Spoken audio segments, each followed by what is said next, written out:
ಕನಕಪುರ ರೈತ ಸೇವಾ ಸಹಕಾರ ಸಂಘದ 48ನೇ ಸರ್ವ ಸದಸ್ಯರ ವಾರ್ಷಿಕ ಮಹಾಸಭೆಯು ಕನಿಷ್ಠ ಸಂಖ್ಯೆಯ ಸದಸ್ಯರ ಹಾಜರಾತಿ ಇಲ್ಲದ ಕಾರಣ ಸಭೆಯನ್ನು ಮುಂದೂಡಲಾಗಿದೆ ಎಂದು ಸಂಘದ ಅಧ್ಯಕ್ಷ ಕಾಂತರಾಜು ತಿಳಿಸಿದರು.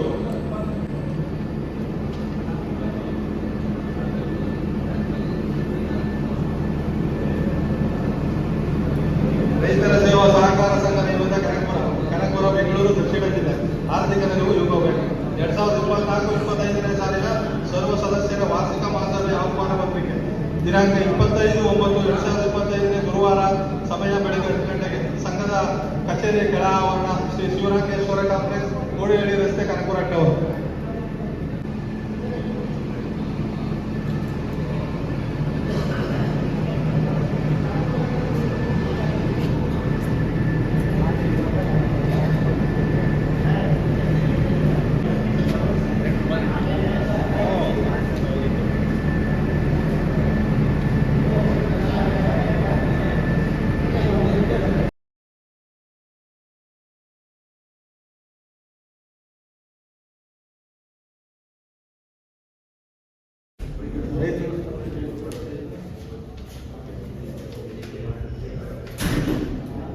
ರೈತರ ಸೇವಾ ಸಹಕಾರ ಸಂಘ ಈ ಮೇಲ್ಕಂಡ ಸಹಕಾರ ಸಂಘದ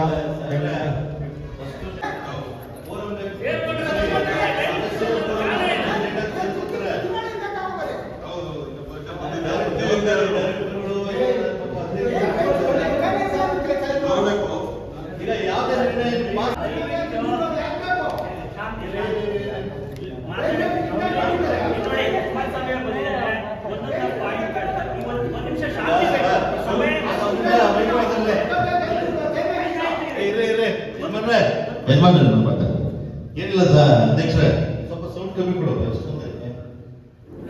ಅಧ್ಯಕ್ಷರೇ. ನಿಮ್ ಜನರಲ್ ಮಾಡಿ ಸಭೆ ಮಾಡೋಕ್ಕೆ ನಮ್ಗೆಲ್ಲರೂ ಸಹಕಾರ ಇದೆ. ಇನ್ನೊಂಚೂರು ಕೊಡ ಸರ್, ನಾವ್ಯಾರು ಕೂಡ ಇಲ್ಲಿ ಯಾರು ಠೇವಣಿದಾರನ ಪರವಾಗಿ ನಾನು ಬಂದಿದ್ದೀನಿ. ನಾನು ಸದಸ್ಯ ಅಲ್ಲ. ಲಾಸ್ಟ್ ಟೈಮ್ ಕೂಡ ನಿಮ್ಗೆ ಇದನ್ನೇ ಹೇಳಿದೆ. ಯಾಕೆಂತಂದ್ರೆ ಠೇವಣಿದಾರರಿಗೆ ಅನ್ಯಾಯ ಆಗಿದ್ದಾಗ ಅವ್ರ ಪರವಾಗಿ ಬರೆಯೋದಕ್ಕೆ ನಾವು ಯಾರಾದ್ರೂ ಕೂಡ ಬರಬೇಕು, ಬಂದಿದ್ದೀನಿ. ನಾನು ಹೇಳೋದು, ನಿಮ್ಮ ಜನರಲ್ ಬಾಡಿ ನಡೀಲಿಕ್ಕೆ ನಮ್ದು ಯಾವುದು ವಿರೋಧ ಇಲ್ಲ, ನಮ್ಗೆ ಯಾವುದು ವಿರೋಧ ಇಲ್ಲ, ನಡೀಲಿ. ಅದಕ್ಕಿಂತ ಮೊದಲು ನೀವು ಸಭೆ ಮಾಡಲಿಕ್ಕೆ ನಿಮ್ಮಲ್ಲೇ ಅಧ್ಯಕ್ಷರು ಒಂದಷ್ಟು ಜನ, 4 ಜನ ಡೈರೆಕ್ಟರ್ಗಳು, ಅಧ್ಯಕ್ಷರು 3 ಜನ ಇದ್ರೆ 4 ಜೊತೆ ಹೆಂಗ್ ಸಭೆ ಮಾಡಿ ಇದನ್ನ ನೀವು ಡಿಆರ್ ಆಫೀಸ್ಗೆ ಹೆಂಗ್ ಕಳಿಸ್ಕೊಡ್ತೀರಿ, ಯಾವ ನಿರ್ಧಾರಗಳನ್ನ ತಗೋತೀರಿ? ಮತ್ತೆ ಈ ಸಭೆಗೆ ನೀವು ಜನರಲ್ ಬಾಡಿ ಮಾಡ್ಕೊಳ್ಳಿ. ನಾವೆಲ್ಲ ಎದ್ದೊಯ್ತೀವಿ. ನಾವ್ಯಾರು ಈ ಕೂಡ ನಮಗೆ ಒಂದಷ್ಟು ನಮ್ಮ ಸಮಸ್ಯೆಗಳಿದಾವೆ, ಸಮಸ್ಯೆಗಳು ಹೇಳ್ಕೊಂಡು ನಾವು ಎದ್ದೋಗ್ತೀವಿ. ನೀವು ಆಮೇಲೆ ಏನ್ ಬೇಕಾದ್ರೂ ನಿರ್ಣಯ ಮಾಡ್ಕೊಳ್ಳಿ, ಅದ್ರಲ್ಲಿ ನಮ್ಮ ತಕರಾರೇ ಇಲ್ಲ. ನಮ್ಗೆ ಠೇವಣಿದಾರರ ಬ್ಯಾಲೆನ್ಸ್ ದುಡ್ಡು ಕೊಡದೇನೆ, ಅವರ ಜ್ಯುವೆಲ್ಗಳು ಕೊಡದೇನೆ ನೀವು ಹೇಗೆ ಜನರಲ್ ಬಾಡಿ ಮಾಡ್ತೀರಿ? ಲಾಸ್ಟ್ ಇಯರ್ ಕೂಡ ಇದನ್ನೇ ಮಾತಾಡಿದ್ವಿ. ರೋಟರಿ ಭವನದಲ್ಲಿ ಮಾತಾಡಿದಾಗ ರೆಸೊಲ್ಯೂಷನ್ ಮಾಡಿಸಿದ್ವಿ. ನಾವೆಲ್ಲ ಹೇಳಿ ಎಲ್ಲರ ಪರವಾಗಿ ಏನು ಬ್ಯಾಂಕಿನ ಆಸ್ತಿ ಇದೆ ಅದನ್ನು ಮಾಡಿಕೊಡುವಂಥದ್ದು, ಜ್ಯುವೆಲ್ಗಳು ಬ್ಯಾಂಕ್ ಇರುವಂತದ್ದು, ಪೊಲೀಸ್ ಸ್ಟೇಷನ್ ಇರುವಂತದ್ದು, ಇದನ್ನೆಲ್ಲವನ್ನು ಬಿಡಿಸಿ ಯಾರ್ಯಾರು ಠೇವಣಿದಾರರು ಕೊಡುವಂಥದ್ದು, ಕಾನೂನಾತ್ಮಕವಾಗಿ ಯಾರು ತಪ್ಪು ಮಾಡೋರೆ ಅವ್ರ ಮೇಲೆ ಕೂಡ ಕ್ರಮ ಆಗಬೇಕು ಅಂತೇಳಿ ನೀವು ಹೋರಾಟ ಮಾಡಬೇಕು ಅಂತ ಹೇಳಿ ಎಲ್ಲವನ್ನು ಕೂಡ ಹೇಳಿದ್ದು ಒಪ್ಕೊಂಡಿದ್ರಿ ಕಾಂತವ್ರೆ. ನೀವು ಕೂಡ ಮೊನ್ನೆ ಒಂದೆರಡು ತಿಂಗಳಲ್ಲೂ ಕೂಡ ನಿಮ್ ಜೊತೆ ಮಾತಾಡಿದಾಗ ನೀವು ಬಹಳ ಸಕಾರಾತ್ಮಕವಾಗಿ ನಾನು ಗ್ರಾಹಕರ ಪರವಾಗಿದ್ದೀನಿ, ಠೇವಣಿದಾರರ ಪರವಾಗಿದ್ದೀನಿ ಅಂತ ಮಾತಾಡಿದ್ರಿ. ನಮ್ಗೆಲ್ಲರೂ ಕೂಡ ಖುಷಿ ಆಯ್ತು. ಎಲ್ಲ ಇನ್ಸ್ಟಾಲ್ ಇದ್ದೀರಿ. ಈ ಬ್ಯಾಂಕಿನ ಏನೋ ಎಲ್ಲ ಹಾಳು ಮಾಡೋಗಿದ್ದಾರೆ, ನೀವಾದ್ರೂ ಕೂಡ ಸರಿದಾರಿಗೆ ತರ್ತೀರಿ ಅಂತೇಳಿ ನಾವೆಲ್ಲರೂ ಕೂಡ ನಂಬಿಕೆ ಮೇಲೆ ನಮ್ಮ ಠೇವಣಿದಾರರು ಇದುವರೆಗೂ ಬದುಕಿದ್ದಾರೆ. ಕೆಲವರು ಒಂದಷ್ಟು ಆತ್ಮಹತ್ಯೆನೂ ಮಾಡ್ಕೊಂಡಿದ್ದಾರೆ, ಕೆಲವರು ಸತ್ತೋಗಿದ್ದಾರೆ. ಈಗ ಇನ್ನು ಯಾರನ್ನ ಕೇಳೋಣ? ಈಗ ನಮ್ಮ ಈಗ 2-3 ವರ್ಷ ಆಯ್ತಾ, 3 ವರ್ಷ ಆಯ್ತಾ ಹೊತ್ಕೊಂಡೋಗಿ ನಮ್ಮ ಪ್ರೊಫೆಷನ್ 3 ವರ್ಷ ಆಯ್ತಾ? ಪಂಚಾಯತ್ 2.5 ವರ್ಷ ಆಯ್ತು. 2.5 ವರ್ಷದಿಂದ ಈಗ 2 ಕೋಟಿ ಚಿಲ್ಲರೆ ಬ್ಯಾಂಕ್ ಹಣ ಇದೆ. ಅದರಲ್ಲಾದ್ರೂ ಒಂದು ಸ್ವಲ್ಪ ಕೊಡ್ರಿ, ಸತ್ತೋಗೋರಿಗೆ ಒಂದು ಚೂರು ಕೊಟ್ಟು ನೀರು ಕೊಟ್ರೆ ಏನೋ ಬದುಕೋತಾರೆ ಇನ್ನೊಂದಷ್ಟು ದಿನ. ಅದನ್ನು ಕೊಡಿ ಅಂದ್ರೆ ಅದನ್ನು ಕೊಡೋದಿಲ್ಲ. ಆ ಸ್ಟೇಷನ್ ಅಲ್ಲಿರೋದು, ಆ ಕೋರ್ಟ್ ಅಲ್ಲಿರೋದು ಜ್ಯುವೆಲ್ನ ಹೋರಾಟ ಮಾಡಿ, ಕಾನೂನಾತ್ಮಕ ಹೋರಾಟ ಮಾಡಿ ತಗೊಬಂದು ಅದನ್ನ ಅಲಾಟ್ ಮಾಡಿ ಅದನ್ನು ಕೊಡಿ ಅಂದ್ರೆ ಅದನ್ನು ಕೊಡೋದಿಲ್ಲ. ಆಸ್ತಿ ಮಾಡಿ ಅಂದ್ರೆ ಅದಕ್ಕೂ ಕಾನೂನಾತ್ಮಕವಾಗಿ ತೊಡ್ಕೊಳ್ಳಬೇಕು ಅಂತ ಹೇಳ್ತೀರಿ. ಈಗ ಇವ್ರು ಏನು ಆತ್ಮಹತ್ಯೆ ಮಾಡ್ಕೊಳ್ಳೋದು ಮುಂದೆ ಬಾಗಿ ಈಗ ಏನ್ ಮಾಡ್ಬೇಕು ಅಂತ ಹೇಳಿ ಒಂದಷ್ಟು BP ಶುಗರ್ ಮಾತ್ರ ತಗೊಳ್ಳಕ್ಕೆ ನಿಮ್ಮ ಠೇವಣಿ ಇಟ್ಟು ಆ ಬಡ್ಡಿ ದರದಲ್ಲಿ ನಾವು ಬದುಕಬೇಕು ಅಂತ ಹೇಳಿ ಕೆಲವರು ಹಣವನ್ನೇ ಇಟ್ಟಿದ್ದಾರೆ. ನಿಮ್ಗೆ ಯಾರು ಕೂಡ ಶ್ರೀಮಂತರಲ್ಲ, ಆಸ್ತಿಗಳು ಮಾಡ್ಕೊಂಡು ಯಾವುದೋ ದುಡ್ಡು ಬಂದದನ್ನ ಒಂಚೂರು ಇಟ್ಕೊಂಡು ಜೀವನ ಸಾಗಿಸ್ತಿದ್ದಕ್ಕಂತ ರೈತರು. ಏನೋ ನಮ್ಮ ಸಂಸ್ಥೆ ನೋಡಿ 48ನೇ ವರ್ಷದ ಸರ್ವ ಸದಸ್ಯರ ಸಭೆ, 48 ವರ್ಷ ಇತಿಹಾಸ ಇರ್ತಕ್ಕಂಥ ಇಂಥ ಸಂಸ್ಥೆಗಳಿಗೆ ಆಗ್ಬಿಟ್ರೆ, ಈಗಾಗಲೇ ನಾನು ಮೊನ್ನೆ ಹೇಳಿದ್ದೆ ಅರ್ಬನ್ ಬ್ಯಾಂಕ್ ಅಲ್ಲೂ ಕೂಡ ಯಾಕೋ 7-8 ವರ್ಷದಲ್ಲಿ ಆ ಬ್ಯಾಂಕ್ ಕೂಡ ಇದೇ ಮಾದರಿಯಾಗಿ ಹೋಗುವಂತ ಎಲ್ಲ ಮುನ್ಸೂಚನೆಗಳು ಇದಾವೆ. ಆ ಜನರಲ್ ಬಾಡಿಲಿ ನಿಮ್ ಬ್ಯಾಂಕ್ ಕೂಡ ಹೇಳಿ ನಾವೆಲ್ಲರೂ ಕೂಡ ಮಾತಾಡಿದ್ವಿ. ಅಲ್ಲೂ ಕೂಡ ಠೇವಣಿದಾರರಿದ್ದಾರೆ, ಅಲ್ಲೂ ಕೂಡ ಗೊಂದಲ, ಡೈರೆಕ್ಟರ್ಗಳಲ್ಲೇ ಗೊಂದಲ, ಅವರಲ್ಲೇ ಒಗ್ಗಟ್ಟಿಲ್ಲ. ಈ ರೀತಿ ಜನರೇನ್ ಮಾಡ್ತಾರೆ, ಯಾಕೆ ನ್ಯಾಷನಲೈಸ್ಡ್ ಬ್ಯಾಂಕ್ ಹೋಗದೆ ನಿಮ್ಮಂತ ಬ್ಯಾಂಕ್ ಗಳಿಗೆ ಬರ್ತಾರೆ ಅಂತಂದ್ರೆ ಒಂದು ಸ್ವಲ್ಪ ಬಡ್ಡಿ ಜಾಸ್ತಿ ಸಿಗ್ತದೆ ಅನ್ನೋ ಒಂದು ಆಸೆಗೆ ಈ ರೀತಿ ಮಾಡಿದ್ರೆ ಯಾವ ರೀತಿ ಮಾಡೋದು? ಇವ್ರಿಗೆ ಏನ್ ಆಶ್ವಾಸನೆ ಕೊಡ್ತೀರಿ? ಇನ್ನು ಎಷ್ಟು ದಿವಸದೊಳಗಡೆ ಇದನ್ನ ಮಾಡ್ಕೊಡ್ತೀರಿ? ಠೇವಣಿದಾರರಿಗೆ ಏನು ನೀವು ಆಶ್ವಾಸನೆ ಕೊಟ್ಟು ನಂತರ ಸಭೆ ಮಾಡ್ಕೊಳ್ಳಿ ಸರ್. ಇಲ್ಲ ಅಂತ ಹೇಳಿದ್ರೆ ಅಲ್ಲಿವರೆಗೂ ಸಭೆ ಮಾಡಿ, ಆಮೇಲೆ ನೀವು ಕೋರಂ ಇಲ್ಲ ಸಭೆ ಮಾಡ್ಲಿಕ್ಕೆ. ಕಾನೂನಾತ್ಮಕವಾಗಿ ನೀವು ಕೋರಂ ಎಲ್ಲ ಮಾಡ್ಲಿಕ್ಕೆ ಬರೋದಿಲ್ಲ. 11 ಜನ ಡೈರೆಕ್ಟರ್ಗಳಲ್ಲಿ ನೀವು 4 ಜನ ಕೂತ್ಕೊಂಡ್ರೆ ಹೆಂಗ್ ಕೋರಂ ಆಗುತ್ತೆ? ನೀವು ಡಿಆರ್ ಆಫೀಸ್ಗೆ ನಾವೇ ಲೆಟ್ ಬರೀತೀವಪ್ಪ, ಕೋರಂ ಇಲ್ಲ ಸಭೆ ಮಾಡಿದ್ದಾರೆ, ಯಾರ ಜೊತೆ ಅಂತ ಅಂಗೀಕರಿಸ್ತೀವಿ ಅಂತ ಹೇಳಿ ಮಾಧ್ಯಮದವ್ರು ಬಂದಿದ್ದಾರೆ, ಅವರು ಕೂಡ ವರದಿ ಮಾಡ್ತಾರೆ. ಇವೆಲ್ಲ ಏನಾಗುತ್ತೆ ಹೇಳಿ? ಇದನ್ನ ಗೌರವಾನ್ವಿತ ನಿಮ್ಮ ಆಡಳಿತ ಮಂಡಳಿ ಸದಸ್ಯರು, ಜವಾಬ್ದಾರಿಯುತವಾಗಿರ್ತಕ್ಕಂಥ ಸದಸ್ಯರು ಯೋಚನೆ ಮಾಡಬೇಕು. ಇದು ಜನರ ದುಡ್ಡು. ಈಗ ಕಾಂತವ್ರೆ ನಮ್ ದುಡ್ಡೇ ಆಗಿದ್ರೆ ನಾನು ಕಾಲೇಜ್ ಚೆಕ್ ಕೊಟ್ಬಿಟ್ಟು ಸೆಕ್ರೆಟರಿ ಕೂತ್ಕೊಂಡ್ಬಿಡ್ತೀನಿ, ಯಾಕೆ ನಾನು ಕಾಲೇಜ್ ಚೆಕ್ ಕೊಟ್ಬಿಡ್ತೀನ ಸರ್? ಇವತ್ತಿನ ಪರಿಸ್ಥಿತಿ ಹೇಳಿ, ಅವ್ರು ಹೆಂಗೆ ಅಧ್ಯಕ್ಷರಾಗಿದ್ದಂಥವ್ರು, ಈಗ ಸೆಕ್ರೆಟರಿ ಅವರು ಉಪಾಧ್ಯಕ್ಷರಾಗಿದ್ದಂಥವ್ರು, ಆಡಳಿತ ಮಂಡಳಿಯವರು ಕಾಲೇಜ್ ಚೆಕ್ ಅನ್ನ ಕೊಟ್ಬಿಟ್ಟು ಅವ್ನ ಕೈಗೆ ಎತ್ಕೊಂಡು ಹೋಗಪ್ಪ ನೀನು ಎಲ್ಲನೂ ಅಂತ ಕೂತಿದ್ರಲ್ಲ, ಅವ್ರ ಮೇಲೆ ಏನಾಗಿದೆ ಪರಿಸ್ಥಿತಿ, ಅವ್ರ ಮೇಲೆ ಕಾನೂನು ಕ್ರಮ ಏನಾಗಿದೆ ತಿಳಿಸಿ, ಹಾಕೊಳ್ಳಿ. ಅವ್ರ ಆಸ್ತಿ ಮುಟ್ಕೊಳ್ಳ ಏನ್ ಮಾಡಕ್ಕಾಗುತ್ತೆ? ಪಾಪ ಕಾಂತವ್ರು ಈಗ ಬಂದು ಕೂತಿದ್ದೀರಪ್ಪ, ಅವ್ರು ಮಾಡಿರುವಂತ ತಪ್ಪುಗಳೆಲ್ಲ ನಿಮ್ ತಲೆ ಮೇಲೆ ಕೂತಿದ್ದೀರಿ. ಏನ್ ಆನ್ಸರ್ ಮಾಡ್ತೀರಿ ನೀವು? ಯಾರು ಆನ್ಸರ್ ಮಾಡಕ್ಕಾಗೋದಿಲ್ಲ ಮಾಡಿರುವಂತ ತಪ್ಪಿಗೆ. ಬ್ಯಾಂಕ್ ಏನೋ ಉಳಿಲಿ ಬೇಡ, ಇವತ್ತು ನಾಳೆ ಸಿಗುತ್ತೆ ಅಂತ ಹೇಳ್ಬಿಟ್ಟು ಪಾಪ ನಮ್ ಗ್ರಾಹಕರೆಲ್ಲ ಕಾಯ್ಕೊಂಡು ಕೂತವ್ರೆ.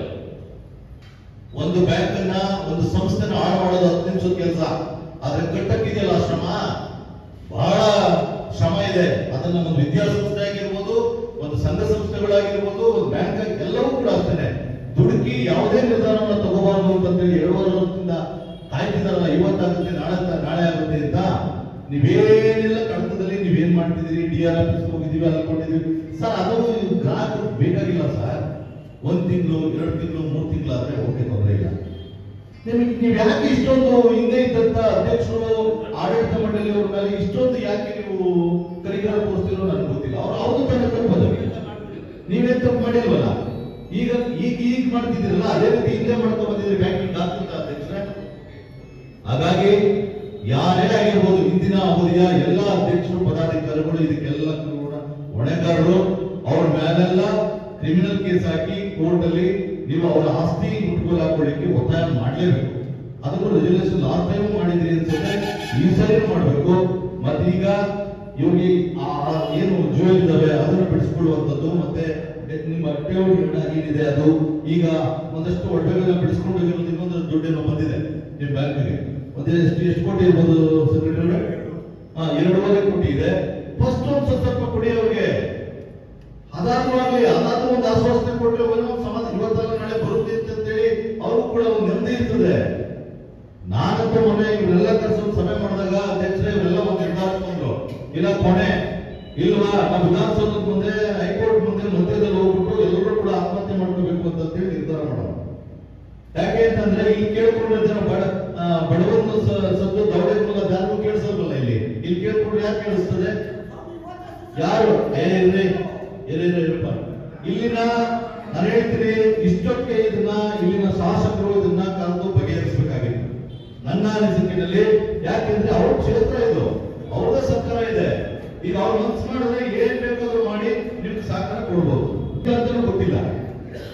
ಈಗ ಏನ್ ಮಾಡ್ಬೇಕು?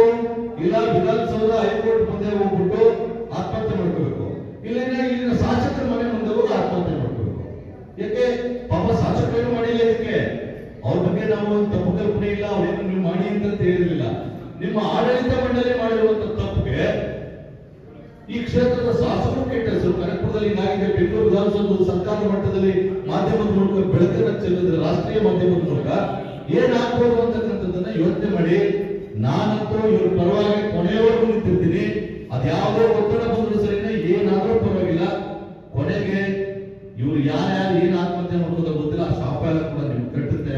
ಯಾರು ತಪ್ಪು ಮಾಡಿದಾರೆ ಅವರಿಗೆ, ಒಬ್ಬ ತಪ್ಪು ಮಾಡದೇ ಇರೋರಿಗೆಲ್ಲ.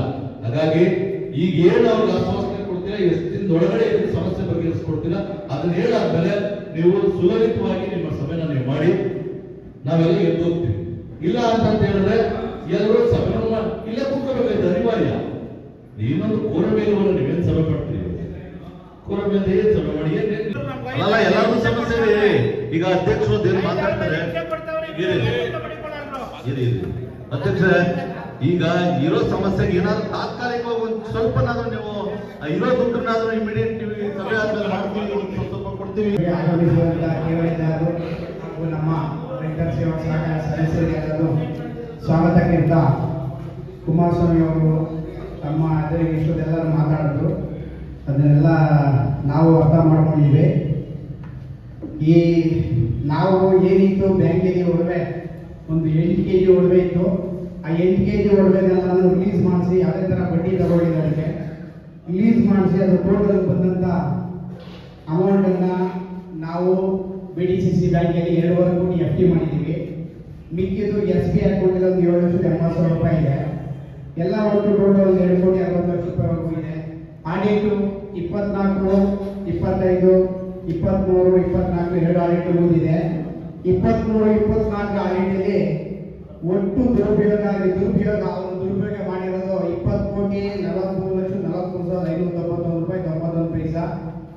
ಅದೇ ಮುಂದುವರೆದ ಸಾಲಿನಲ್ಲಿ 24, 25ಗೆ ಒಟ್ಟು 24, 25 ಉಂಟಾಗಿರೋ ನಷ್ಟ 27,70,273 ರೂಪಾಯಿ 10 ಪೈಸಾ. ಟೋಟಲ್ 24,32,19,19,772 ರೂಪಾಯಿ ದುರುಪಯೋಗ ಆಗಿದೆ 2 ವರ್ಷದ ಆಡಿಟಲ್ಲಿ. ಟೋಟಲ್ ಏನಿತ್ತು ಆಡಿಟಲ್ಲಿ ಇದರಲ್ಲಿ ಈಗ ಏನಿದೆ, ಒಂದು 5.5 kg ಚಿನ್ನ ನಾವು ಸ್ಟೇಷನ್ ಇದೆ, ಅದಕ್ಕೆ ವಕಾಲತ್ ಹಾಕೊಂಡಿದ್ದೀವಿ. ಸ್ಟೇಷನಿಂದ ಮುಗಿಸಿ ಕೋರ್ಟ್ ತಗೊಂಡು ಮತ್ತೆ ಅದನ್ನ ಜನಗಳು ಕೊಟ್ಟು ಅದರಿಂದ ಬರುವಂತ ಅಮೌಂಟನ್ನ ನಾವು ಠೇವಣಿದಾರರಿಗೆ ಎಷ್ಟು % ಆಗೋದು 10% ಕೊಡಬೇಕು ಅಂತ ಅನ್ಕೊಂಡಿದ್ದೀವಿ. ಪ್ಲಸ್ ಹೈಕೋರ್ಟಿಗೆ ಏನಿತ್ತು, ಮಣಾಪುರದಲ್ಲಿ ಸುಮಾರು 6.5 kg ಚಿನ್ನ ಇದೆ. ಆ 6.5 kg ಚಿನ್ನಕ್ಕೆ ಹೈಕೋರ್ಟಿಗೆ ನಾವು ಸುಮಾರು 3 ಸಲ ವಕಾಲತ್ ಹಾಕೊಂಡು ಅವ್ರೇನಾಗ್ತದೆ ಆಗ್ತಾಗಲ್ಲ ಅವರು ತಡೆಯಾಗಿ ಬರ್ತಾನೆ ಇದೆ. ಅದು ಅವರು ಸ್ಟ್ರಾಂಗ್ಗೆ ಇದು ಮಾಡಿದ್ದಾರೆ, ಚಿನ್ನ ಅವರು ಕೊಡುಗೆ ಬಿಡ್ತಾ ಇಲ್ಲ ಮಣಾಪುರದಲ್ಲಿರುವಂಥದ್ದು. ನಾವು ಅದ್ರ ಬಗ್ಗೆ ನಿರಂತರವಾಗಿ ಇದ್ದೇವೆ. ಮೊನ್ನೆನೂ ವಕಾಲತ್ ಹಾಕಿದ್ವಿ, ನೋಡಿ ಇದು ಮಾಡಿದ್ದೀವಿ. ಅದು ಯಾವಾಗ ರಿಲೀಸ್ ಆಗುತ್ತೆ ಅಂತ ಅದು ಗೊತ್ತಿಲ್ಲ. ಅದು ಕೋರ್ಟಲ್ಲಿ ಅದು ರಿಲೀಸ್ ಆದ್ಮೇಲೆ ನಾವು ಕೋರ್ಟಿಂದ ಪರ್ಮಿಷನ್ ತಗೊಂಡ್ಮೇಲೆ ನಾವು ಅದನ್ನ ವಶಪಡಿಸ್ಕೊಂಡು ಸಾಧ್ಯ ಆಗೋದು. ಅಲ್ಲಿವರೆಗೆ ಅದಕ್ಕೆ ಏನು ಮಾಡಿದ್ದೀವಿ, ಇಲ್ಲಿರೋದು 5.5 kg ಚಿನ್ನ ಕೋರ್ಟ್ ವ್ಯವಸ್ಥೆ ಮಾಡಿದ್ದೀವಿ, ವಕಾಲತ್ ಹಾಕೊಂಡಿದ್ದೀವಿ, ನಡೀತಾ ಇದೆ. ಸರಿದೇ ಆದರೂ ಕೋರ್ಟ್ ತಗೊಂಡು ಕೋರ್ಟಿಂದ ರಿಲೀಸ್ ಮಾಡ್ಕೊಂಡು ಜನ ಕೊಡ್ತೀವಿ. ಜನ ಕೊಟ್ಟ ನಂತರ ಎಷ್ಟೆಲ್ಲ ಬರ್ತದೆ, ಇರುವಂತ 2.25 ಕೋಟಿ ಜೊತೆಗೆ ಅದನ್ನು ಸೇರಿಸಿ ಎಷ್ಟು % ಕೊಡ್ಬೋದು, FD ದಾರರಿಗಾಗಿ SB ದಾರಿಗೆ ಎಷ್ಟು % ಕೊಡ್ಬೋದು ತೀರ್ಮಾನ ಮಾಡಿ ಕೊಡ್ಬೇಕು ಅಂತ ನಾವು ಬೋರ್ಡ್ ತೀರ್ಮಾನ ಮಾಡಿದ್ದೀವಿ. ಫಸ್ಟ್ ಅದಾದ ನಂತರ ಇರುವಂತ ನಮ್ದು ರೈತರ ಸೇವಾ ಸಹಕಾರ ಸಂಘದಲ್ಲಿ ಒಂದು ಅರ್ಧ ಎಕರೆ ಆಸ್ತಿ ಇದೆ ಕನಕಪುರ ನಗರ ಪ್ರದೇಶದಲ್ಲಿ. ಅದಕ್ಕೆ ನಾವು ಅದು ಮಾರಾಟ ಮಾಡಿ ನಮ್ಮ ಠೇವಣಿದಾರರಿಗೆ ಏನಿದ್ದಾರೆ, ನಮ್ಮ ಸದಸ್ಯರು ಏನಿದ್ದಾರೆ, ಅವರಿಗೆ ನ್ಯಾಯಯುತವಾಗಿ ಕೊಡಿಸ್ಬೇಕು ಅಂತ ಅದನ್ನ ರೆಸಲ್ಯೂಷನ್ ಪಾಸ್ ಮಾಡಿ ನಾವು ಅದಕ್ಕೆ DR ಎಲ್ಲ ಕಳಿಸಿದ್ದೀವಿ. ಅದು ಅವರು ಅಲ್ಲಿಂದ ಅವರು ಇದು ಕಳಿಸಿದ್ದಾರೆ, ವಿಧಾನಸೌಧ ಕಳಿಸಿದ್ದಾರೆ, ವಿಕಾಸಸೌಧದಲ್ಲಿ ಅದು ಮುಂದುವರಿತಾರೆ. ಅದನ್ನು ನಾವು ಜೊತೆಯಲ್ಲಿ ಪ್ರಯತ್ನ ಮಾಡ್ತಾ ಇದ್ದೀವಿ. ರಿಜಿಸ್ಟರ್ ಆಫೀಸ್ ಹೋಗಿದೆ, ಹೆಡ್ ಆಫೀಸ್ ಇದೆ. ನನಗಿಂತ ನೀವು ಚೆನ್ನಾಗಿ ಓದಿದೆ ವಿಜಯಗೌಡ್ರೆ. ನಾವು ಯಾಕೆಂದ್ರೆ ನೀವು ನಿರಂತರವಾಗಿ ನಮ್ಮ ಜೊತೆ ಹೋರಾಟ ಮಾಡ್ತಾ ಇದ್ದೀವಿ, ನಾವು ನಿಮ್ಮ ಜೊತೆ ಹೋರಾಟ ಮಾಡ್ತಾ ಇದ್ದೀವಿ. ನಾವು ಪ್ರಯತ್ನ ಮಾಡ್ತಾ ಇದ್ದೀವಿ, ಪ್ರಯತ್ನ ಮಾಡಿ ಜನಗಳು ಸಹಕಾರ ಮಾಡಬೇಕು ಅಂತ ಪ್ರಯತ್ನ ಮಾಡ್ತಾ ಇರೋದು. ನಾವು ಇಷ್ಟೆಲ್ಲ ಇದೆ, ಬರುವಂಥದ್ದು ಯಾವುದು ಸಾಲ ಎಲ್ಲ ನಾವು ಕಳಿಸಿ ಇದರಲ್ಲಿ ಇರೋದನ್ನೆಲ್ಲ ತಗೊಂಡೋಗಿ FD ಮಾಡಿದ್ದೀವಿ. ಯಾವುದೇ ಥರ 1 ರೂಪಾಯಿ ಇದರಲ್ಲಿ ಇವತ್ತು ದುರುಪಯೋಗ ಬಿಡ್ತಾ ಇಲ್ಲ. ನಾವು ಇದರ ಮುಖಾಂತರ ಏನಂದ್ರೆ ಇನ್ನೊಂದು ಏನು ಹೇಳ್ತೀನಿ ಅಂದ್ರೆ, ನಮ್ಮ ಈಗ ಏನು ಕೆಲಸ ಮಾಡ್ತಾ ಇದ್ದಾರೆ ನಮ್ಮ ಬ್ಯಾಂಕಿನಲ್ಲಿ ಅವರು ಕೇವಲ 10,000 ರೂಪಾಯಿ ಸಂಬಳ ಕೊಡ್ತಾ ಇದ್ದಾರೆ. ಅವರೆಲ್ಲ 20,000-25,000 ರೂಪಾಯಿ ಇತ್ತು ನಷ್ಟದಲ್ಲಿ ಇರೋದನ್ನ ಕೊಡೋದು ಬರಲ್ಲ ಅಂತ ಹೇಳೋದು. ಅವ್ರಿಗೆ ಒಂದು 5 ಜನ ಇದ್ದಾರೆ, 5 ಜನಕ್ಕೆ 10,000 ಸಂಬಳ ಕೊಡ್ತಾ ಇದ್ದಾರೆ. ಅದರಲ್ಲಿ 3 ಜನ ಆಹಾರ ಮಾರಾಟ ಮಾಡ್ತಾ ಇದ್ದಾರೆ. ಆಹಾರ ಮಾರಾಟದಿಂದ ನಮಗೆ ಒಂದು ಏನು ಇವ್ರ ಸಂಬಳ ಕೊಡೋಕ್ಕೆ ಈ ಬ್ಯಾಂಕ್ನ ಬಾಡಿಗೆ ಕಟ್ಟಕ್ಕೆ ಅಲ್ಲಿಂದ ಸರಕಾರಿ ಈ ಅಂತ FD ಇದರಿಂದ ಬಂದಂತ ದುಡ್ಡು, ಸಾಲದಿಂದ ಬಂದಂತ ದುಡ್ಡನ್ನ ಯಾವುದೇ ಕಾರಣಕ್ಕೂ ಅದನ್ನ ನಾವು ₹1 ದುರುಪಯೋಗ ಪಡಿಸ್ತಾ ಇಲ್ಲ. ಏನಿದೆ ಅದಕ್ಕೆ ಈ ಆಡಿಟಿಂಗ್ ಏನ್ ಕೊಡಬೇಕು, ಆಡಿಟಿಂಗ್ ಇವ್ರು ಏನ್ ಸಂಬಳ ಕೊಡಬೇಕು ಅದ್ರಲ್ಲಿ ಮಾತ್ರ ಕೊಡ್ತಾ ಇದೀವಿ ಹೊರತು ಈ ಬರೋನ್ ನಾವು ಆಲ್ಮೋಸ್ಟ್ ಎಫ್ಟಿ ಮಾಡಿದ್ವಿ. ಅದನ್ನ ಯಾವ ರೀತಿ ಕೊಡ್ಬೋದು, 8% ಲಕ್ಷಕ್ಕೆ ಎಷ್ಟು ಪರ್ಸೆಂಟ್ ಕೊಡ್ಬೋದು ಅಂತ ಈ ಒಡವೆ ಬಿಡಿಸ್ಕೊಂಡು ನಂತರ ಕೊಡೋಣ ಅಂತ ಸುಮ್ಮನೆ. ಯಾಕೆ ಇನ್ನು ಕೊಟ್ಟರೆ ಒಂದು 5% 10% ಕೊಡ್ಬೋದು. ಅದಕ್ಕೆ ಬೇಡ, ಒಂದು ಕೊಟ್ಮೇಲೆ ಒಂದು ಪರ್ಸೆಂಟೇಜ್ ಒಂದು 25, 30, 40% ಕೊಡ್ಬೇಕು ಅನ್ನೋ ಉದ್ದೇಶಕ್ಕೋಸ್ಕರ ಆ ರೂಲ್ ಮೇಲೆ ಅದೆಲ್ಲಾನು ಬಂದ ಮೇಲೆ ಕೊಡೋಣ ಅಂತ ನಾವು ಅನ್ಕೊಂಡಿದ್ವಿ. ಈಗ ಅಧ್ಯಕ್ಷ ಡಿಬೇಟ್ ಸರಿ ಇದೆ. ಈಗ ಎಷ್ಟು ದಿವಸದಲ್ಲಿ ಆಗ್ಬೋದು ಇದು? ಈಗ ನಮ್ಮಿಂದ ನೀವು ಸಾಮಾಜಿಕ ಹೋರಾಟದಲ್ಲಿ ಬೆಳಗ್ಗೆ ಆಗಲ್ಲ, ಅದು ನನಗೂ ಗೊತ್ತಿದೆ. ನನ್ನ ಅನಿಸಿಕೆ ಪರ್ಸನಲ್ ಆಗಿ ಏನ್ ಗೊತ್ತಾ, ಇಲಾಖೆವಾರು ಆಗ್ಬೇಕಲ್ಲ ಟ್ರಾನ್ಸಾಕ್ಷನ್ಸ್ ಕೊಡಿಗೆ, ರಿಜಿಸ್ಟರ್ ಆಫೀಸರ್ ಇದೆ, ಆಸ್ತಿ ಮಾಡ್ಲಿಕ್ಕೆ ನಿಮ್ಮ ವಿಧಾನಸೌಧಕ್ಕೆ ಹೋಗ್ಬೇಕಿದೆಲ್ಲ, ಅವೆಲ್ಲವನ್ನೂ ಕೂಡ ಶಾಸಕರನ್ನ MLC ಅವ್ರನ್ನ ಹಿಡ್ಕೊಂಡ್ರೆ ಖಂಡಿತವಾಗ್ಲೂ ಬೇಗ ಆಗುತ್ತೆ ಸರ್. MLC ಅವರಿಗೆ ಇದೆಲ್ಲ ಶಾಸಕರು ಲೆಟರ್ ಕೊಟ್ಟು MLC ಅವರು ಲೆಟರ್ ಕೊಟ್ಟರೆ ಆಗುದಿಲ್ಲ ಸರ್, ಅವ್ರ ಮನೆ ಬಾಗಿಲು ಸುತ್ತಬೇಕು. MLC ಅದನ್ನ ಫೈಲ್ ಮಾಡಿಸಿ. ಯಾಕೆ ಅಂತ ನಾನು ಯಾಕೆ ಹೇಳ್ತೀನಿ ಅಂತಂದ್ರೆ, ಈ ಬ್ಯಾಂಕು ಹಿಂದೆ ಬ್ಯಾಂಕ್ ಸೊಸೈಟಿ ಬ್ಯಾಂಕ್ ಆಗಿಲ್ಲ ಇದು, ಸಾರಿ ಸೊಸೈಟಿ. ಈ ಸೊಸೈಟಿ ಹಿಂದೆ ಎಲ್ಲ ಅವರ ಒಡೆತನದಲ್ಲೇ ಇತ್ತು. ಒಡೆತನದಲ್ಲೇ ಅಂದ್ರೆ ಅವ್ರು ಹೇಳಿದವರೇ ಅಧ್ಯಕ್ಷರು, ಅವ್ರು ಹೇಳಿದವರೇ ಸೆಕ್ರೆಟರಿ, ಇವೆಲ್ಲವೂ ಇತ್ತು. ಈಗ ಸಮಸ್ಯೆ ಆಗಿದೆ, ಈಗೂ ಅವ್ರಿಗೆ ಬಯಸ್ಬೇಕಲ್ವಾ? ಈಗ ಸಮಸ್ಯೆ ಆಗ್ತಿದ್ದಾಗ ಅಧ್ಯಕ್ಷರು ಮಾಡಕ್ ಮಾತ್ರ ನಾನು ಅಧ್ಯಕ್ಷರಿಗೆ ಎಲ್ಲ ಸಮಸ್ಯೆ ಆಗ್ಬಿಡದೆ, ನನಗೂ ಸಮಸ್ಯೆ ಇಲ್ಲಪ್ಪ ಕಾನೂನು ಪ್ರಕಾರ ಮಾಡಿ ಅಂತಂದ್ರೆ ಅದು ತಪ್ಪಾಗುತ್ತೆ ಅಧ್ಯಕ್ಷರು. ಯಾರೇ ಆಗಿಲ್ಲ ಅಲ್ವಾ? ಯಾರು ಈಗ ನನ್ನ ಹಿಂದೆ ಇದ್ದಂತ ಅಧ್ಯಕ್ಷರುಗಳು ಹಲವಾರು ಅಧ್ಯಕ್ಷರುಗಳು ಅವ್ರು ಇಂಥವ್ರು ಆಗಿ ಅಂತ ಹೇಳಿದ್ರೆ ಯಾರನ್ನ ನೀವು ಆಯ್ಕೆ ಮಾಡಿದ್ರಿ? ಇಲ್ಲ. ಇವತ್ತು ನಮ್ಮ ಜನರು, ನಿಮ್ ಕ್ಷೇತ್ರದ ಜನರೇ ಕಷ್ಟದಲ್ಲವ್ರೆ, ನಿಮ್ಮ ಮತದಾರರೇ ಕಷ್ಟದಲ್ಲವ್ರೆ. ಇವರೆಲ್ಲರೂ ಕೂಡ ನಿಮ್ಗೆ ಮತ ಹಾಕುವಂತವ್ರು, ಬೇರೆಯವ್ರಿಗೆ ಯಾರಿಗೂ ಹಾಕುವಂತವ್ರಲ್ಲ. ನಾವೇನು ಯಾವ ಚುನಾವಣೆಗೂ ನಿಂತ್ಕೊಳ್ಳೋದಿಲ್ಲ, ಯಾವ ಮತನೂ ಕೇಳೋದಿಲ್ಲ. ಹಾಗಾಗಿ ನೋಡಿ, ಈಗ ಹೋಗ್ಲಿ, ಈಗ ಎಷ್ಟು ಚಿನ್ನ ಇದೆ, ಈಗ ಬ್ಯಾಂಕಲ್ಲಿ ಎಷ್ಟಿದೆ ಇಲ್ಲಿ ನಿಮ್ಮ ಸೊಸೈಟಿ?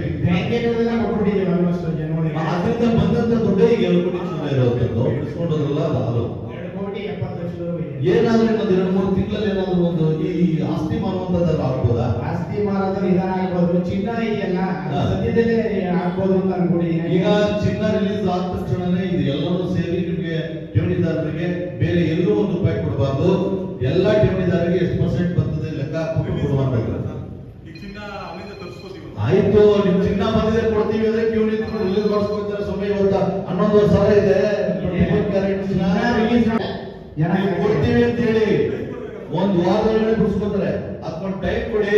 ಆ ದುಡ್ಡನ್ನ ಯಾವುದೇ ಕಾರಣಕ್ಕೂ ಬೇರೆ ಚಟುವಟಿಕೆಗಳನ್ನು ನಾವು ಮಾಡೋದಿಲ್ಲ, ಗ್ರಾಹಕರಿಗೆ ಕೊಡ್ತೀವಿ ಅಂತ ಒಂದು ರೆಜುಲೇಷನ್. ಇಲ್ಲ ಅದನ್ನ ಇವತ್ತು ಯಾಕೋಸ್ಕರ ಅಂದ್ರೆ ಗ್ರಾಹಕರು ಕೊಡ್ಬೇಕು ಅಂತ ಹೇಗಿರೋದು. ಇರೋಂತ ಚಿನ್ನ ನಾವು ಬಿಡಿಸ್ಕೊಂಡ್ರೆ ಆಲ್ಮೋಸ್ಟ್ ನಮ್ಗೆ ಒಂದು ಹಂತವಾಗಿ ಗ್ರಾಹಕರಿಗೆ ಒಂದು 30%, 35%, 40% ವರೆಗೂ ರೀಚ್ ಮಾಡ್ಬೋದು. ಅದಕ್ಕೋಸ್ಕರ ನಾವು ಇರೋ ಚಿನ್ನ ಬಿಡಿಸೋಕೆ ನಾವು ಇದರಲ್ಲಿದ್ದೀವಿ, ಆ ಕೆಲಸದಲ್ಲಿದ್ದೀವಿ ನಿರಂತರವಾಗಿ. ಸರ್, ಇವತ್ತು ರೆಜುಲೇಷನ್ ಮಾಡಿ ಸರ್, ಅದನ್ನ ಏನ್ ಅನ್ಕೊಂಡಿದ್ದೀರಿ ನಿಮ್ ಸಭೆನಲ್ಲಿ ಒಂದು ರೆಜುಲೇಷನ್ ಮಾಡ್ಕೊಳ್ಳಿ ಸರ್, ಮಾಡ್ಬಿಟ್ಟು ಒಂದು ಕಾಪಿ ಕೊಡಿ ಸರ್. ಅದನ್ನ ನಾವು ಕಾನೂನಾತ್ಮಕವಾಗಿ ನಾವು ಹೋಗ್ತೀವಿ.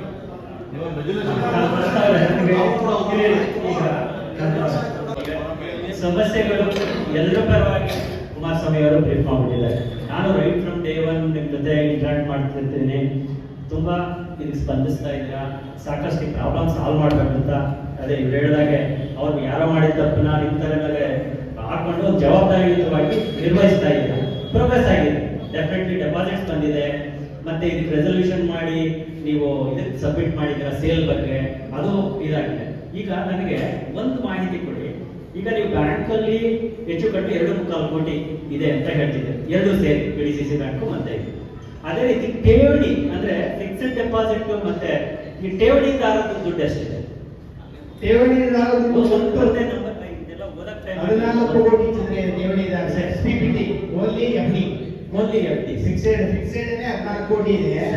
SP 2 ಅಂದ್ರೆ 2 ಚಿಲ್ಲರೆ ಇದೆ. 2 ಚಿಲ್ಲರೆಯಲ್ಲಿ ಶೇರ್ ಇದೆ, SP ಮಡಿಗೆರು ಕಮ್ಮಿ, ಅದರಲ್ಲಿ ಶೇರ್ ಜಾಸ್ತಿ ಇದೆ. ಶೇರ್ ಪಕ್ಕಕ್ಕೆ ನೋಡಿ. ಈಗ ಹಾರ್ಡ್ ಕ್ಯಾಶ್ ನೋಡೋಣ. ಹಾರ್ಡ್ ಕ್ಯಾಶ್ ಒಂದು 15 ಕೋಟಿ ಅನ್ಕೋಬಹುದಾ? 15 ಕೋಟಿ. ಈಗ 2.25 ಕೋಟಿ ಇದರಲ್ಲಿದೆ ಅಂತ ಅಂದ್ರೆ ನನಗೆ ಹೆಚ್ಚು ಕಡಿಮೆ 20% ಇವತ್ತು ಡಿಸ್ಟ್ರಿಬ್ಯೂಟ್ ಮಾಡಬಹುದು ನೀವು. ಈಗ 3 ಕೋಟಿ ಇದ್ರೆ ಈಗ 2.25 ಕೋಟಿ ಅಂತಿದ್ದೀರಾ, ಇನ್ನೊಂದು 25 ಲಕ್ಷ ಅಲ್ಲಿ ಇಲ್ಲಿ ಏನೋ ಸಿಗುತ್ತೆ ಅಂತ ಅನ್ಕೊಂಡ್ರು 20% ನ ನೀವು ಒಡವೆ ಬಿಡಿಸ್ಕೊಳ್ಳೋಕ್ ಮೊದಲೇ ಡಿಸ್ಟ್ರಿಬ್ಯೂಟ್ ಮಾಡಬಹುದು ಅಧ್ಯಕ್ಷ ಇದನ್ನ ಅಲ್ವಾ? ಒಂದು ಅಥವಾ ಮಾಡ್ತಾ ಇಲ್ವೋ ಗೊತ್ತಿಲ್ಲ, ನಾನು ಫೋನ್ ಮಾಡಿದಾಗ ಕೇಳಿದೆ, ಅಥವಾ ಇವತ್ತು ಶ್ಯೂರಿಟಿ ಅಂತ, ಈಗ ನೀವು ಒಡವೆ ಬಿಡಿಸ್ಕೊಬರಕ್ಕೆ ಶ್ಯೂರಿಟಿ ಕೊಡ್ಬೇಕಂತಿದ್ದೀರಾ, ಅದನ್ನು ಕರೆಕ್ಟ್ ಆಗಿ ಶ್ಯೂರಿಟಿ ಇಲ್ಲ ಸರ್, ನಾನು ತಿಳ್ಕೊಂಡೆ ಯಾಕಂತವ್ರೆ ನೀವು ಕ್ಯಾಶ್ ಅನ್ನ ಶೂರಿಟಿ ಕ್ಯಾಶ್ ಶ್ಯೂರಿಟಿ ಇಲ್ಲ, ಕ್ಯಾಶ್ ಶ್ಯೂರಿಟಿ ಶ್ಯೂರಿಟಿ ಮಾಡಬಹುದು, ಇನ್ನೂ ಒಳ್ಳೆಯದು. ಕ್ಯಾಶ್ ಶ್ಯೂರಿಟಿ ಮಾಡಕ್ಕೆ ಕ್ಯಾಶ್ ಇಲ್ಲ ಮಾಡಂಗಿಲ್ಲ. ಕ್ಯಾಶ್ ಶ್ಯೂರಿಟಿ ತಗೊಳ್ಳಲ್ಲ, ಕೋರ್ಟ್ ಅಕ್ಸೆಪ್ಟ್ ನಾನು ಹೇಳಿದ್ರೆ ನಾನು ವಿಚಾರ ಮಾಡಿದೆ ಸರ್ಕಾರಿ ಲೆಕ್ಕದಲ್ಲಿ. ನೋಡಿ ಈಗ ನನಗೆ ಫಸ್ಟ್ ಆಫ್ ಆಲ್ ಕುಮಾರಸ್ವಾಮಿ ಅವರು ಅಬ್ಸರ್ವ್ ಮಾಡಿ, ನಾನು ಅಬ್ಸರ್ವ್ ಮಾಡಿದೆ, 12 ಜನ ಮೆಂಬರ್ಸ್ ಅಲ್ಲಿ ಹಾಲಿ 12 ಜನ ಇದ್ದೀರಾ, 7 ಜನ ಇರಲೇಬೇಕು ಕೋರಮ್ಗೆ. ನೀವು ಯಾವುದೇ ಒಂದು ರೆಸಲ್ಯೂಷನ್ ನಾನು ಟಸ್ ಕಳಿಸ್ತಾ ಇರೋನು, ಕೋರಮ್ ಇಲ್ಲದೆ ಯಾವುದೇ ನಿರ್ಧಾರಗಳು ತಗೊಂಡ್ರು ನೀವು ಪಾಸ್ ಮಾಡಕ್ಕಾಗಲ್ಲ, ಸಿಗ್ನೇಚರ್ ಇದೆ, ಅದೊಂದು ನೋಡ್ಕೊಳ್ಳಿ ದಯವಿಟ್ಟು, ಅದನ್ನ ನೀವು ಸಪರೇಟ್ ಆಗಿ. ಅಧ್ಯಕ್ಷರೇ, ಸರ್ ಹೇಳಿದಂಗೆ ನೀವು ಯಾಕೆ ಡಿಆರ್ ಆಫೀಸ್ ಅಲ್ಲಿ ಇವತ್ತು ಕೋರಮ್ ಇದ್ದಿರೋದ್ರಿಂದ ಇನ್ನೊಂದಷ್ಟು ಕಾಲಾವಕಾಶ ಬೇಕು, ಮುಂದೆ ಮಾಡ್ತೀವಿ ಅಂತ ಹೇಳಿ ಅಷ್ಟರಲ್ಲಿ ಇವತ್ತು ರೆಜುಲೇಷನ್ ಮಾಡಿ ಇರುವಂತ ದುಡ್ಡು ಎಷ್ಟು ಪರ್ಸೆಂಟ್ ಬರ್ತದೆ ಎಲ್ಲ ಠೇವಣಿದಾರರಿಗೆ ಹಂಚಿ ನೆಕ್ಸ್ಟ್ ನಗ್ನಂತ ಎಲ್ಲರೂ ಸೇರಿ ಒಂದು ದುಡ್ಡು ಬಡಿ ಮಾಡಿ. ಈಗ ನೋಡಿ, ನಮ್ಮಿಂದ ಇಡೀ ಅಂತ ದಯವಿಟ್ಟು ಅನ್ಕೋಬಿಡಿ, ನಮ್ಮಿಂದ ಯಾವ ಇಡೀ ಇಲ್ಲ, ನಾವು ಸಾಂಸ್ಕೃತ ಕೂತವ್ರೆ. ನಾನು ಯಾರು ಹೇಳಿದ್ದೆ ಇವ್ರಿಗೆಲ್ಲ ಮುಂಚೆದವ್ರಿಗೆ, ಇವ್ರಿಗೆಲ್ಲ ಹೇಳಿದ್ದೆ, ಯಾರು ಮಧ್ಯ ಮಾತಾಡಬಾರ್ದು, ಯಾರು ರೂಲ್ ಸ್ಟಾಕ್ ಮಾತಾಡಬಾರ್ದು. ಯಾಕೆ ಅವಿದ್ಯೆ ಬಂದ್ರೆ ಬೈತಾರೆ, ತಪ್ಪೇನಿಲ್ಲ, ಕೋಪದಲ್ಲಿ ಬೈತಾರೆ, ಆದ್ರೂ ಬೇಡ ಬೈಬಾರ್ದು ಅಂತ ಹೇಳಿ ನಾನು ಎಲ್ಲರಿಗೂ ಹೇಳ್ಬೇಕು ಬಂದಿದ್ದೀನಿ. ಈಗ ನಿಮ್ದು ಕೋರಮ್ ಇಲ್ಲ, ನಿಮ್ ಡಿಆರ್ ಆಫೀಸ್ಗೆ ನೀವೇನೇ ತಪ್ಪು ಮಾಹಿತಿ ಕೊಟ್ಟರು ಇವತ್ತು ಮಾಧ್ಯಮ ಇದೆ, ಎಲ್ಲ ಗೊತ್ತಾಗುತ್ತೆ, ಎಲ್ಲ ವಾಟ್ಸ್ಆಪ್ ಇದೆ, ಎಲ್ಲ ಗೊತ್ತಾಗುತ್ತೆ. ಅದರಿಂದ ಇನ್ನೊಂದಷ್ಟು ದಿನ ಟೈಮ್ ತಗೊಳ್ಳಿ, ಏನೋ ಕೋರಮ್ ಇಲ್ಲ, ಏನೋ ನೀವು ಕಾರಣ ಹೇಳ್ಕೊಡಿ. ಆದ್ರೆ ಅಷ್ಟೊಳಗಡೆ ಏನ್ 2.25 ಕೋಟಿ 2.25 ಕೋಟಿ ಏನಿದೆ ಒಂದಿಷ್ಟು ಪರ್ಸೆಂಟ್ ಬರ್ತದೆ ಲೆಕ್ಕ ಹಾಕೊಟ್ಟು ಅದನ್ನ ಕೊಟ್ರೆ ಖುಷಿಯಾಗ್ರಿ. ನೆಕ್ಸ್ಟ್ ಠೇವಣಿಗಳಿಗೆ ನಿಮ್ಮ ಮೇಲೆ ನಂಬಿಕೆ ಇಟ್ಟು ಬರ್ತಾರ್ರಿ, ಒಂದಷ್ಟು ಜನ ಬರ್ತಾರೆ. ಯಾಕೆಂದ್ರೆ ನಿಮ್ಮ ಆಡಳಿತ ನೀವು ಏನಿದ್ದೀರಿ ನಿಮ್ಮ ಮೇಲೆ ಗೌರವ ಇದೆ. ನಾನು ತುಂಬಾ ಜನಕ್ಕೆ ಮಾತಾಡ್ದೆ, ಇರುವಂತವರು ಅಧ್ಯಕ್ಷರಾಗಲಿ ಇರ್ತಕ್ಕಂಥವ್ರೆಲ್ಲ ಗೌರವವಾಗಿದ್ದಾರೆ. ಆದ್ರೆ ಹಿಂದೆ ಇದ್ದವ್ರ ಮೇಲೆ ಏನ್ ಕ್ರಮ ಕೈಗೊಂಡಿರೋದು ಹೇಳ್ತಾನೆ ಇಲ್ಲ ಅಧ್ಯಕ್ಷರು. ನೀವು ಕ್ರಮ ಕೈಗೊಳ್ಳಕ್ಕೆ ಹಿಂದೆ ಇದ್ದಂತವರಿಗೆ ಡಿಆರ್ ಆಫೀಸರ್ ಕೇಸ್ ನಡೀತಾ ಇದೆ, ಸಹಕಾರ ಹಾಕಿದ ಕೇಸ್ ಹಾಕಿದ ಕೇಸ್ ನಡೀತಾ ಇದೆ ಸರ್. ಸೀರಿಯಸ್ ಆಗಿ ಅವ್ರ ಆಸ್ತಿ ಮುಟ್ಕೊಳ್ಳ ಮಾಡಿ ಸರ್. ಸಹಕಾರ ನಾನು ಹೇಳ್ತಿದ್ದೀನಿ, ಹಿಂದೆ ಟ್ರಾನ್ಸಾಕ್ಷನ್ ಮಾಡ್ಕೊಂತ ಕೊಡ್ತಿದ್ರ ಸರ್ ಅವರು, ಅವ್ರ ಮನೆಯದಾಗಿದ್ರೆ ಕೊಡ್ತಿದ್ರ ಸರ್. ಆದ್ರೆ ಸಾರ್ವಜನಿಕರ ದುಡ್ಡು, ಜನರ ದುಡ್ಡು ಅಂತಂದ್ರೆ ಅಸಡ್ಡನ ಅವ್ರಿಗೆ. ಅವ್ರು ಯಾವ ಎಷ್ಟೇ ದೊಡ್ಡವರಾಗಿರ್ಲಿ ಸರ್, ಕಾನೂನಿಗೆ ಎಲ್ಲರೂ ಕೂಡ ತಲೆ ಬಗ್ಲೇಬೇಕು. ಅದನ್ನ ನೋಡ್ಕೊಳ್ಳದೆ ಇದ್ದಂಥದ್ದು ಅವ್ರ ಜೊತೆಲಿದ್ದಂತ ಎಲ್ಲರದು ತಪ್ಪು. ಇದಕ್ಕೆ ಯಾರು ನೋಡಿ ನಂಬಿಕೆ ಮಾಡೋಣ? ನಿಮ್ಮನ್ನ ನಂಬಿ ಈಗ ಏನು ಕಾಂತವರು ಒಳ್ಳೆ ನಡೆಸ್ತಾ ಇದಾರೆ ಅಂತೇಳಿ ಒಂದು 5 ಲಕ್ಷ 10 ಲಕ್ಷ 20 ಲಕ್ಷ ಮಾಡಿ ಠೇವಣಿ ಇಡ್ತಾರೆ. ಆ ಠೇವಣಿಗೆ ನಿಮ್ಮ ನೀವು ಕಾಲೇಜ್ ಚೆಕ್ ಕೊಟ್ಬಿಟ್ಟು ಯಾರಿಗೋ ಹೋಗ್ಬಿಟ್ಟು ಸೆಕ್ರೆಟರಿ ಏನ್ ಬೇಕಾದ್ರು ಮಾಡ್ಕೊಂಡು ಅಂದ್ಬಿಟ್ರೆ ಅದು ಕ್ರಮ ಕೈಗೊಳ್ಳಿಲ್ಲ ಅಂದ್ರೆ ನಾಳೆ ಬರೋಣ ಮಾಡ್ತಾನೆ. ನಾನು ಅರ್ಬನ್ ಬ್ಯಾಂಕ್ ವಿಚಾರದಲ್ಲಿ 4 ಜನ ಅದನ್ನೇ ಮಾತಾಡಿದೆ. ಪ್ರಭಾರ ಕಾರ್ಯದರ್ಶಿನ ಹಾಕೊಂಡು 1 ಕೋಟಿ ಮೇಲೆ ಟ್ರಾನ್ಸಾಕ್ಷನ್ ಮಾಡಂಗಿಲ್ಲ, ಸಹಕಾರ ಇಲಾಖೆನೇ ಹೇಳ್ತದೆ. ಎಷ್ಟು ದಿವಸ ಪ್ರಭಾರ ಅಂತ ಇಟ್ಕೋತೀರಿ? ಅದನ್ನ ಕೇಳಿದ್ರೆ ಅಲ್ಲೂ ಇದೇ ಸಮಸ್ಯೆ. ಈಗ ಹಿಂಗಾಗ್ಬಿಟ್ರೆ ಜನರು ಯಾರ ಮೇಲೆ ನಂಬಿಕೆ ಬರ್ತದೆ ಸರ್? ಸೊಸೈಟಿಗಳೆಲ್ಲ ಹಿಂಗೆ ಒಂದು 5 ವರ್ಷ 10 ವರ್ಷ ಮಾಡ್ಕೊಂಡು ಹಿಂಗೆ ಹೊಂಟೋಗ್ಬಿಟ್ರೆ 48 ವರ್ಷ ಅಲ್ಲ ಸರ್, ಎಂತ ಇತಿಹಾಸ ಇದೆ ನಿಮ್ಮ ಸೊಸೈಟಿಗೆ. ಬಹಳ ಮಾಡಲೇಬೇಕು. ನಿಮ್ಮ ಪದಾಧಿಕಾರಿಗಳೇ ಬರಲಿಲ್ಲ ಅಂತಂದ್ರೆ ಆ ಬೇಕಾದ್ರೆ ಷೇರುದಾರ ಬರಲಿಲ್ಲ ಅಂದ್ರೆ ಹೆಂಗೋ ಏನೋ ಅಂತ ಒಳ್ಳೆ ಹಿತದೃಷ್ಟಿಯಿಂದ ಬೇಕಾದ್ರೆ ಮಾಡ್ಬಿಡೋಣ, ಕೈ ಎತ್ತಿಸ್ಬಿಟ್ಟು ತೊಂದರೆ ಇಲ್ಲ. ಆದ್ರೆ ನಿಮ್ ಡೈರೆಕ್ಟರ್ಗಳೇ ಕೊರಮಿಲ್ಲ ಅಂತಂದ್ರೆ ನೀವು ಹೆಂಗೆ ಕೊಡ್ತೀರಿ? ಅದ ಕಾರಣ ಇವತ್ತಿನ ಸಭೆ ಏನೋ ಗ್ರಾಹಕರ ಪರವಾಗಿದ್ದೀರಿ, ಠೇವಣಿದಾರ ಪರವಾಗಿದ್ದೀರಿ, ಎರಡಂತೂ ಆಗ್ಲೇಬೇಕು. ಇರೋ ದುಡ್ಡನ್ನ ಎಷ್ಟು ದಿನದೊಳಗಡೆ ಹಂಚಿ ಮತ್ತೆ ಅವ್ರ ಮೇಲೆ ಕ್ರಿಮಿನಲ್ ಕೇಸ್ ಏನ್ ಹಾಕಿದಿರಿ ತುಂಬಾ ಸೀರಿಯಸ್ ಆಗಿ ತಗೊಂಡು ಅವ್ರ ಆಸ್ತಿ ಹಾಕೊಳ್ಳುವಂತ ಕೆಲಸ ಆಗ್ಲೇಬೇಕು. ಮುಂದಿನ ಜನರಲ್ ಬಾಡಿನೂ ಇದೇ ಸೋಪು ಬೀಳ್ಬೇಡಿ. ತಗೊಂಡ್ರು ಅದು ಅನುಮತಿಯಿಂದ ನಮ್ಮ ಠೇವಣಿದಾರರಿಗೆ ಏನ್ ಕಟ್ಟಿದ್ದಾರೆ ಇರೋ ದುಡ್ಡಲ್ಲಿ ಕೊಡಬೇಕು ಅನ್ನೋದು, ಮತ್ತೆ ಅವ್ರ ಮೇಲೆ ಏನು ಆಸ್ತಿ ಮುಟ್ಕೊಳ್ಳಿಗೆ ನೀವು ಸೂಕ್ತವಾದಂತ ಕ್ರಮ ಕೈಗೊಳ್ತೀವಿ ಅಂತ 2 ಭರವಸೆಯನ್ನ ಕೊಟ್ಟು ಅದನ್ನು ರೆಸಲ್ಯೂಷನ್ ಮಾಡಿ ಪೋಸ್ಟ್ಪೋನ್ ಮಾಡಿ ಡಿಆರ್ ಅವರು ಲೆಟರ್ ಬರಲಿ, ಅನಿವಾರ್ಯ ಕಾರಣದಿಂದ ನಂಗಾಗಿದೆ ಅಂತೇಳಿ ನಾವು ಕೂಡ ಮಾತಾಡ್ತೀವಿ, ನಾವು ಸಪೋರ್ಟ್ ಮಾಡ್ತೀವಿ. ಡಿಆರ್ ಅವರು ನಾವು ವಿನಂತಿ ಮಾಡ್ಕೊಡ್ತೀವಿ, ಇವತ್ತೇನು ಅನಿವಾರ್ಯ ಕಾರಣದಿಂದ ಆಗಲಿಲ್ಲ ಸ್ವಾಮಿ, ಇನ್ನೊಂದು ಡೇಟ್ ಕೊಡಿ ಅಂತ. ಆಗ್ಬೋದು ಅಧ್ಯಕ್ಷ? ಓಕೆ, ನಮಸ್ಕಾರ. ಇಲ್ಲ, ಯಾರು ಸಾಲ ತಗೊಂಡಿಲ್ಲ. ತಗೊಂಡಿದ್ರೆ ಅವ್ರ ಬೆಳೆ ಸಾಲ ತಗೊಂಡಿರ್ತಾರೆ ಅಷ್ಟೇ. ಚೆಕ್ ಕೊಟ್ಟು ಚೆಕ್ ಬ್ಯಾಂಕ್ ನಿರ್ವಹಣೆ ಚೆಕ್ ಕೊಟ್ಟಿರೋ ಸೈನ್ ಮಾಡಿರೋದು. ಬ್ಯಾಂಕ್ ನಿರ್ವಹಣೆ ಯಾರು ಸಾಲ ಸಾಲ ಕೊಡಕ್ಕೆ ಬರ್ತದೆ, ಸಾಲ ಕೊಡಕ್ ಬರಲ್ಲ. ಸಾಲ ಕೊಡ್ಬೇಕು ಅಂದ್ರೆ ಅವ್ರು ಜಮೀನ್ ಮೇಲೆ ಸಾಲ ಕೊಡ್ತಾರೆ, ಇಲ್ಲ ಚಿನ್ನ ಇಕ್ಕೆ ಚಿನ್ನದ ಮೇಲೆ ಸಾಲ ಕೊಟ್ಟಿರ್ತಾರೆ. ಡೈರೆಕ್ಟ್ ಆದ್ರೂ ತಗೊಂಡಿಲ್ಲ. ಈ ಕಾರ್ಯನಿರ್ವಹಣಾಧಿಕಾರಿ ಏನಿದ್ದಾರೆ ರವಿಕುಮಾರ್ ದುರುಪಯೋಗ ಪಡಿಸಿದ್ದಾನೆ. ಅವನು ದುರುಪಯೋಗ ಪಡಿಸ್ಕೊಂಡಿದ್ದಾನೆ. ಅವನು ಯಾರ್ಯಾರು ಕೊಟ್ಟವನೇ ಅಂತಲ್ಲ, ಯಾರ್ಯಾವನು ದುರುಪಯೋಗ ಪಡಿಸಿರೋದು 24 ಕೋಟಿ ಚಿಲ್ಲರೆ ದುರುಪಯೋಗ ಪಡಿಸೋಣ ಬ್ಯಾಂಕ್ ಅಲ್ಲಿ.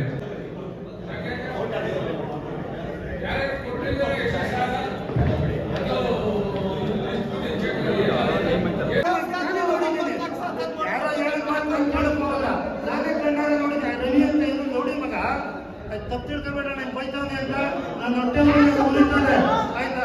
ಎಣ್ಣೆ ಹೊಡೆದ್ಬಿಟ್ಟು ಆಗ ಮಾಡ್ತೀನಿ ಅವ್ರ ಮೇಲೆ ಏನು ಆಕ್ಷನ್ ತಗೊಂಡಿದ್ದಾರೋ ಅದು ಸಹಕಾರ ಸಂಘದವ್ರು ಏನು ತಗೊಂಡಿದ್ದಾರೋ ಅದೊಂದು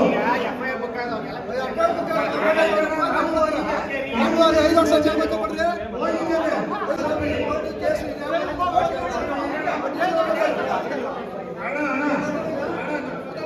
ನಾನು ಬಂದಿದ್ದೆ.